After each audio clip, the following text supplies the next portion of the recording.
Hi, it's Terence Wallace, and welcome to my new series, Stories from the Road. In 2014, I decided to leave the corporate world behind and start my own business, Indelible Adventures Inc. This is a culmination of my writing, photography, speaking, and travel, and gave me a great opportunity to travel the world. And so, with my writing, I've been able to gather and collect many stories from all my adventures. So this series is a dedication to all of those stories. I hope you enjoy them. Join me this week as I explore the Kokoda Track in the highlands of Papua New Guinea.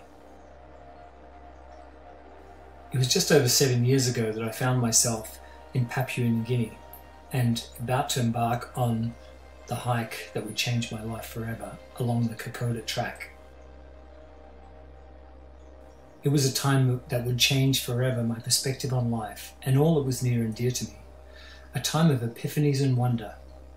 There were so many vivid and incredible memories of the trip, especially because my best mate Craig and I did it together. This week I've been thinking about our trip and wanted to share a few of the memories in my Stories from the Road series. There's no question that hiking Kokoda was the most difficult thing I'll ever do physically and to some degree mentally in my entire life.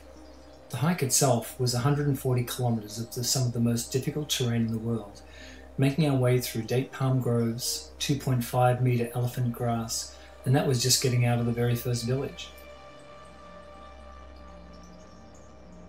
The real hiking came when we began climbing from sea level to 7,000 feet, with our 50+ pound packs over the next 8 days on a slippery and muddy track about a meter wide through the virtually impenetrable jungle foliage of Papua New Guinea. For the vast majority of the people in the world, they've never even heard of Papua New Guinea. But it's an island between Australia and the Philippines, in fact the largest island, and during World War II, a huge battle was fought there along this dirty, muddy track, in fact the one I'm about to hike. We found ourselves arriving into the hot, sultry air of Port Moresby in Papua New Guinea, its capital.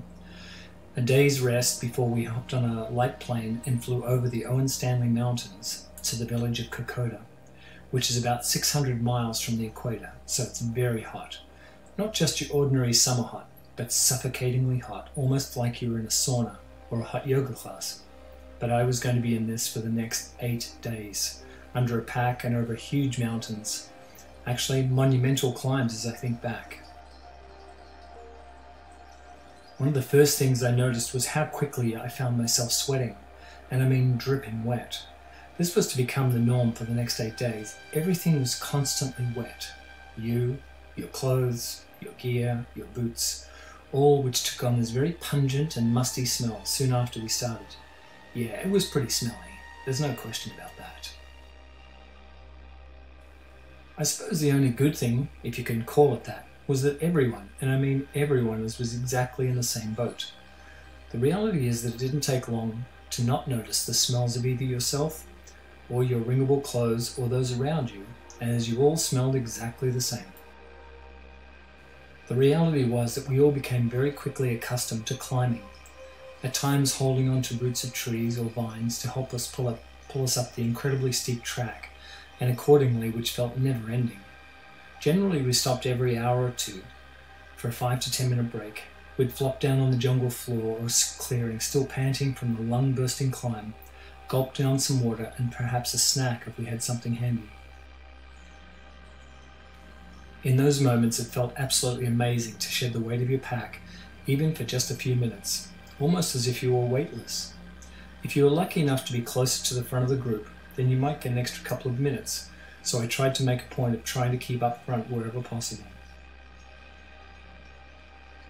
Most mornings, we had tea and dry crackers for breakfast, followed by a lunch of dry sausage and cheese, and more dry crackers and a mug of tea. Most evening meals were our porters would prepare rice with an assortment of jungle vegetables, and one night we added wild boar to our standard fare. Our porters had speared it early in the day during a foraging mission into the jungle during one of our breaks and cooked it over an open fire for us that night. The hike itself is along a narrow and muddy track that weaves its way from the village of Kokoda high up into the mountains, passing through villages, with most nights camping on the edge of a village until we found ourselves at the arches at Owa's Corner. These villages are so remote that there are no roads, electricity, or contact with the outside world, except for those intrepid souls that make the hike and pass through their village. Fortunately for us, as we passed through a village or stopped for the night, the porters would help procure fresh pineapples from the village garden. I can still see one of our porters walk with the local villager into the gardens, brandishing a large and razor-sharp machete so as to hack off a large fresh pineapple, and it was a great deal for 5 kina, which is about a $2 Canadian price. The taste was nothing like you'd buy from a supermarket, as it was dripping with the sweetest nectar that you'd ever imagine. Especially after hiking all day, it was a godsend. We'd split up one between 3 or 4 of us, and the juice covering our hands and faces as we hungrily gulped down the tasty chunks, then go wash off in the nearby stream. Although watching the local nonchalantly hack a fresh pineapple from the garden also reinforced to me that the inhabitants of these villages we were passing through were literally only a generation removed from being headhunters. These fierce tribesmen still had a most dangerous look about them. You definitely wouldn't want to cross them, that's for sure. Few of the men were dressed in anything but a loincloth, and many with their large machetes evident in their waistbands or spears by their side. It was very intimidating, if you know what I mean. Today the tribes along our track are friendly and welcoming, but Papua New Guinea as a country has the highest number of languages spoken in the world in place, with a whopping 840 different languages. Now I'm not talking dialects, I'm talking actual different languages. No wonder there are so often so many tribal wars. No one was able to understand what the other tribe was saying, and you could see how that might lead to violence and bloodshed. As an example, we passed through the village of Afogi. You see, there is an Afogi on the hill, or the mountain, and an Afogi in the valley. From the village hilltop of Afogi, you can see Afogi in the valley quite clearly, less than a kilometre deep into the valley below. But the most fascinating part is that they actually speak 2 totally different languages and rarely mix, and there remains a climate of wariness between the 2 villages that somehow has never been broached. The majority of our porters were mostly from the village of Kagi, which is about a third of the way along the track. These men and women were incredible for the number of reasons. Not only were they warm and friendly, but saved a few of us from major mishaps, that is, slipping off the narrow mountain track with a friendly hold of the back of your pack as you started to slip and slide. They walked the track in bare feet with packs closer to 70 pounds or more, but they helped us navigate and ford rivers, sometimes over a downed log and other times through the fast rushing water. One of the most memorable nights on the track was the night in Kagi when the local church choir sang for us, both at their regular church service, but also after dinner around their campfire. Listening to their exquisite voices and songs relaxed me to the point of nodding off. Yep, it was only 7 p.m, but realizing sleep wasn't far off, I bid my nights good night and wandered quietly to my tent.